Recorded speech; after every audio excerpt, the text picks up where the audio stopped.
Muy bien, queridos estudiantes, ahora vamos a ver el material que tenemos en nuestro libro de Ciencias Naturales de primero de secundaria.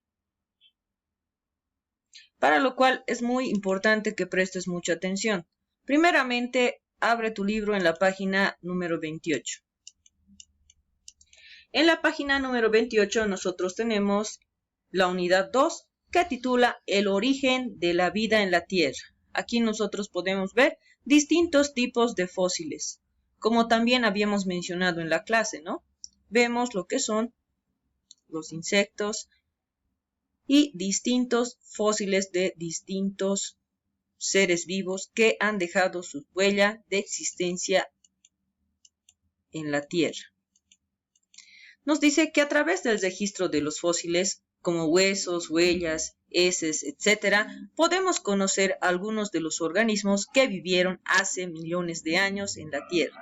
Para estudiar la historia de la Tierra se la divide en eras geológicas, de las más antiguas a las más recientes.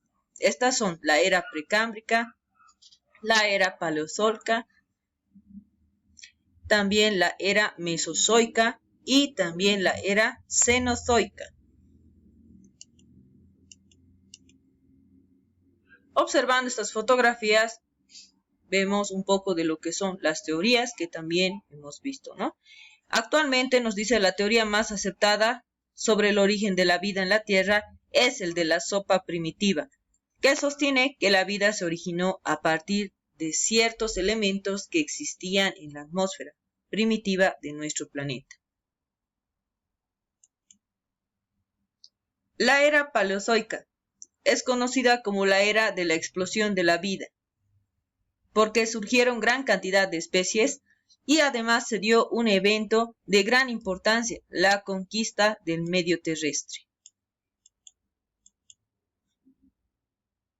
Aquí tenemos una lectura que nos dice, ¿qué estás viendo, Karina? Hola, Ian, es un documental buenísimo que agarré en el canal científico. A lo largo de la historia de nuestro planeta se dieron varias extinciones en las que se perdió gran parte de la diversidad de organismos. Estas fueron causadas por catástrofes naturales, el calentamiento global, las glaciaciones o el impacto de meteoritos contra la Tierra. Mira, Karina, qué impresionante la cantidad de animales y plantas que desaparecieron. Más bien que ahora ya no existen extinciones tan destructivas. ¿Tú crees? Pero también ahora se escucha de muchas especies que están en peligro de extinción. Muy bien, justamente la lectura, ¿no? nos dice que la extinción no solamente se ha dado en esos tiempos, sino que se da cada año, ¿no? Actualmente, por ejemplo, nosotros conocemos especies que están en peligro. Justamente el año pasado habíamos visto especies que estaban en peligro de extinción, ¿no? ¿Te acuerdas? Nos dice la siguiente página, página 29. ¿Te acuerdas cómo crees que se originó la vida en nuestro planeta? ¿Cómo crees que se originó la vida en nuestro planeta? Explica algunas de tus hipótesis. Esto, por ejemplo, es de manera personal y sin necesidad de escribir en el cuaderno, ¿no? ¿Qué son los fósiles? ¿Qué tipos de fósiles conoces? ¿Qué especies de dinosaurios conoces? ¿Sabes qué causó la extinción de estos reptiles gigantes? Tenemos también acá unas fotografías de la era mesozoica, que es conocida como la era de los reptiles gigantes. Los más conocidos de ellos fueron los dinosaurios. Al parecer, estos espectaculares animales se extinguieron por el impacto de un meteorito contra la Tierra. Aquí tenemos también distintas fotografías, donde nos dice la era cenozoica. Se caracteriza inicialmente por la aparición de los mamíferos y posteriormente por el surgimiento de los antepasados del ser humano y del ser humano actual.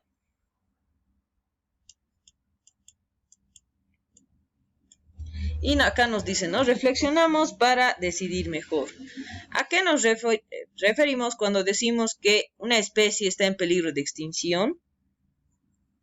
¿Sabes de algunas especies que se encuentren en peligro de extinción en el mundo. ¿Cuáles? ¿Conoces algunos ejemplos en Bolivia? Las extinciones actuales se deberán a catástrofes naturales o a otros factores. ¿Crees que es importante conservar los fósiles? ¿Por qué? Estas preguntas también las vamos a estar resolviendo ya según las instrucciones que yo voy a ir dando. Muy bien, esto ya seguramente la próxima clase, en nuestra clase por Zoom, ya vamos a estar respondiendo en nuestro cuadernito. Muy bien, ahora vamos a la página 32. En la página 32 tenemos las teorías sobre el origen de la vida. Tenemos la teoría creacionista, tenemos también la teoría de abiogénesis o de generación espontánea, la cual ha sido descartada, ¿no? Ha sido refutada porque en realidad, o sea, según las investigaciones que han hecho los científicos que son Luis Pasteur y Francesco Redi, nos dicen que es imposible que la vida surja a partir de materia inerte, o sea, de la nada, ¿no? Y por eso, en realidad, la basura que da lugar a las moscas es porque previamente moscas van y colocan sus huevos en desechos en descomposición, y de ahí es donde se alimentan las larvas y crecen, ¿no? Y tenemos nuevas moscas de esa manera. Luego tenemos la teoría de la panspermia, del origen extraterrestre de la vida. Acá nos dicen, ¿no? En 1903, el científico sueco Svante Arrhenius propuso que la vida provino del espacio exterior en forma de bacterias o moléculas que viajan impulsadas por la radiación de las estrellas. Habíamos visto que esta propuesta ha sido también refutada, ha sido también descartada, ¿no? ¿Por qué? Porque hay varios científicos que han objetado que esta teoría es imposible de sustentar porque los organismos unicelulares no soportan bajas temperaturas que se presentan en el espacio exterior, y también las temperaturas demasiado altas de la radiación solar, o sea, no podrían resistir, ¿no? Por eso la teoría de la panspermia también está descartada. La más aceptada, como veíamos en el principio de nuestro libro, es la teoría de la sopa primitiva, ¿no? Que en 1924 los científicos Oparin y Haldane han propuesto una teoría que es la más aceptada, ¿no? Actualmente justamente, y es la de la sopa primitiva. Esta consiste en una mezcla de agua de moléculas, con moléculas de la atmósfera, ¿no? Provenientes de erupciones volcánicas, como metano, amoníaco, y estas contienen carbono e hidrógeno. Y en esta sopa se habrían originado las primeras moléculas orgánicas. Unas moléculas bastante pequeñas, ¿no? Y bastante primarias. Como consecuencia de reacciones químicas que han ido ocurriendo, gracias a las altas temperaturas, descargas eléctricas, radiación ultravioleta proveniente del Sol, posteriormente estas se han originado como las primeras moléculas orgánicas. Luego tenemos el origen de las primeras células. Entonces, lo que nos dice con respecto a esta parte es que una vez que se habían formado esas moléculas pequeñas, estas han empezado a reaccionar entre ellas y han empezado a formar moléculas más grandes, y como proteínas y ácidos nucleicos. Y con el tiempo estas moléculas se han ido asociando y también han formado lo que son organelos. Los organelos que también tienen las primeras células. Y estas primeras células son llamadas células procariotas, las cuales son muy sencillas, ¿no? Y básicamente tenían una cadena de ácido nucleico. Ustedes recuerdan que la célula procariota es bastante sencilla, ¿no? Y no tiene lo que es una membrana nuclear. Su núcleo prácticamente no existe, ¿no? En realidad su material genético está disperso en su citoplasma, y justamente eso es, ¿no? Nuestra célula primitiva, que es la célula procariota. Posteriormente, acá postulan de que las células procariotas han evolucionado a células eucariotas. ¿De qué manera? Primeramente, nos dice que con el paso del tiempo, las células más sencillas, a partir de las células más sencillas se han originado lo que son las cianobacterias. Y las cianobacterias, ya que tienen cloroplastos en su composición, han podido producir lo que es oxígeno, ¿no? Han podido realizar lo que es la fotosíntesis, lo cual este oxígeno ha sido liberado a la atmósfera y de este modo se ha ido cargando este gas esencial para la vida, ¿no? Y también gracias a los rayos ultravioletas del sol han ido transformando parte del oxígeno no atmosférico en ozono, como creando un escudo protector, ¿no? A partir de las células procariotas, nos dice que se han originado las primeras células eucariotas, para lo cual hay dos hipótesis, la hipótesis autógena y la hipótesis endosimbiótica. La autógena nos dice, ¿no?, que la aparición de la célula eucariota se da a partir de la procariota.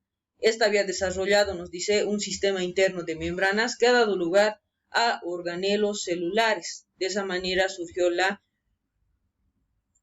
eucariota. Esta sería una hipótesis. Luego tenemos la hipótesis endosimbiótica. Esta ya también postula que la aparición de organelos es una consecuencia de la asociación o simbiosis entre células procariotas. Una más grande había rodeado a otras, nos dice, ¿no?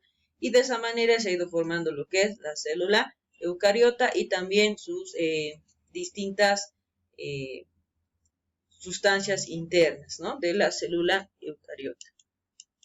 Aquí tenemos la teoría endosimbiótica de manera ilustrada. Está la célula procariota, bacterias aerobias.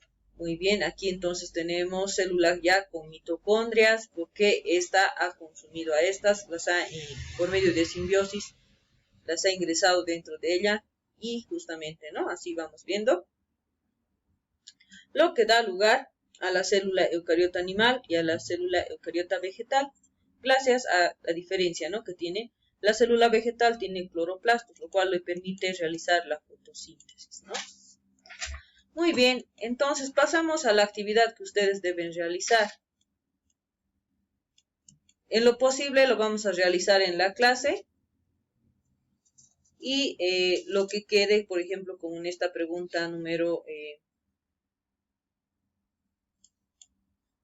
3, nosotros tenemos que realizar de manera individual, cada uno va a realizar su diapositiva para poder exponer. Sus diapositivas, ¿en qué van a consistir? Son como cartulinas prácticamente, pero de manera virtual, ¿no?, para que ustedes puedan exponer. Van a ser sobre lo que es la pasteurización y sobre la importancia de la industria de los alimentos. Las preguntas van a poner de título Unidad 2.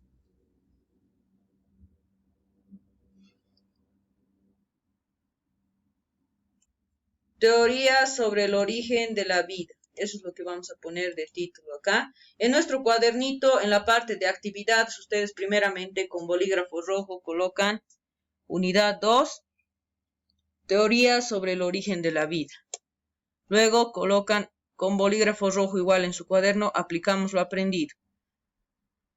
Pueden ir copiando directamente la respuesta de la 1, ustedes responden sin necesidad de copiar las preguntas, ¿no? Porque las preguntas ya las tenemos en el libro, directamente las respuestas en la parte de actividades de nuestro cuaderno. Ahí nos dice, analiza el experimento de Francesco Redi y explica por qué en el frasco tapado con gasa no se originaron moscas. ¿Dónde quedaron los huevos de las moscas? Eso también lo habíamos visto. En la página 32 tenemos esta información.